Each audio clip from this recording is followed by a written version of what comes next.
सबसे पहले बात मौत के हादसे वाले पुल की। आज सुबह गुजरात में वडोदरा और आणंद को जोड़ने वाला पुल अचानक टूट गया। पुल पर ट्रैफिक चल रहा था तब जब ये पुल टूटा और एक के बाद एक 5 गाड़ियां नदी में गिर गईं। एक टैंकर टूटे पुल पर ही फंस गया। पुल टूटने से 9 लोगों की जान चली गई, 8 लोगों को बचाया गया। मध्य गुजरात को सौराष्ट्र से जोड़ने वाला ये पुल 40 साल पुराना था। पिछले साल इसकी मरम्मत भी हुई थी, लेकिन सवाल है कि इस पुल की मजबूती कितनी थी। क्या ध्यान कभी नहीं गया इस पर, जो अचानक पुल इस तरीके से 2 हिस्सों में बंट गया। ये वो तस्वीरें हैं उस ब्रिज की।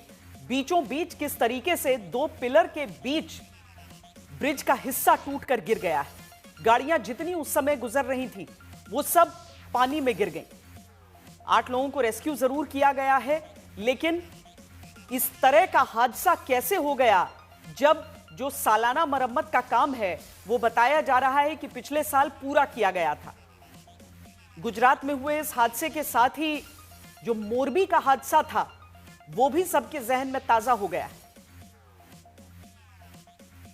गांधीनगर में कैबिनेट की बैठक थी और भूपेंद्र पटेल गुजरात के सीएम जब कैबिनेट बैठक में पहुंचे तुरंत ही एक टीम को मौके पर रवाना कर दिया गया, जिसमें इंजीनियर समेत जो ब्रिज के डिजाइन बनाने वाले जो इंजीनियर्स हैं उनको शामिल किया गया है। लगभग 5 सदस्य की जो टीम है उसे फिलहाल मौके पर भेज दिया गया है। किस वजह से ये ब्रिज टूटा इसकी जांच करके एक रिपोर्ट देने के लिए। लेकिन फिलहाल अगर इस ब्रिज की बात करें तो 1 साल पहले इस ब्रिज की मरम्मत की गई थी। मेरे पीछे की तरफ की तस्वीरें मैं आपको दिखाऊंगा। जो एक टैंकर जो है वो ब्रिज पर अभी भी लटका हुआ यहाँ पे दिखाई दे रहा है, लेकिन अभी फिलहाल इस ब्रिज पर किसी भी प्रकार के लोगों की यानी कि स्थानीय लोगों की भी आवाजाही को बिल्कुल रोक दिया गया है। और एक बड़ी सी क्रेन आप फिलहाल तस्वीरों में देख रहे हैं, उसके माध्यम से ब्रिज जो कि 23 स्पान का है, जिसमें से एक स्पान टूटा और जो 5 व्हीकल नीचे की तरफ गिर गए, उसमें से जो नीचे अभी भी एक ट्रक फंसी हुई है, ये बड़ी सी क्रेन के माध्यम से और नीचे से 2 जेसीबी मशीन, इन 3 व्हीकल के माध्यम से जो नीचे ट्रक और एक कार फंसी हुई है उसको निकालने की यहां पे कोशिश हो रही है। फिलहाल तस्वीरों में भी आप देख पा रहे हैं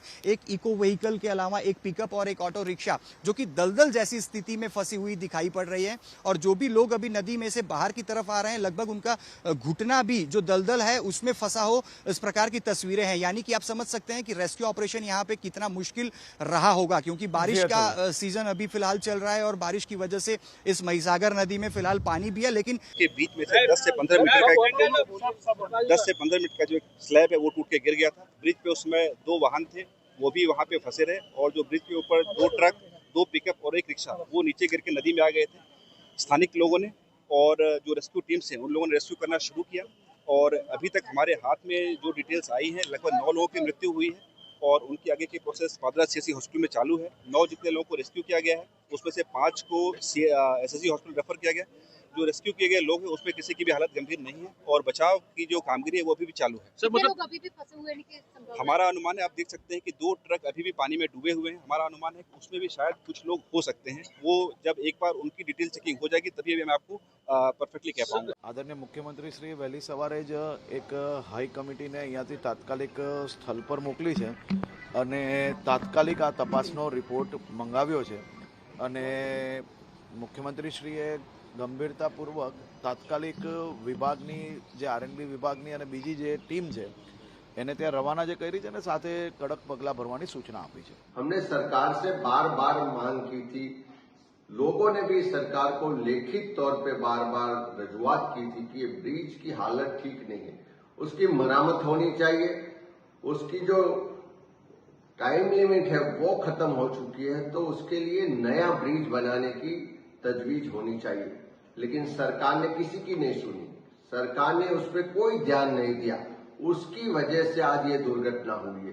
तो सरकार की जो गुनाहित बेदरकारी है उसकी वजह से आज ये ब्रिज टूटा, लोगों की जान गई है।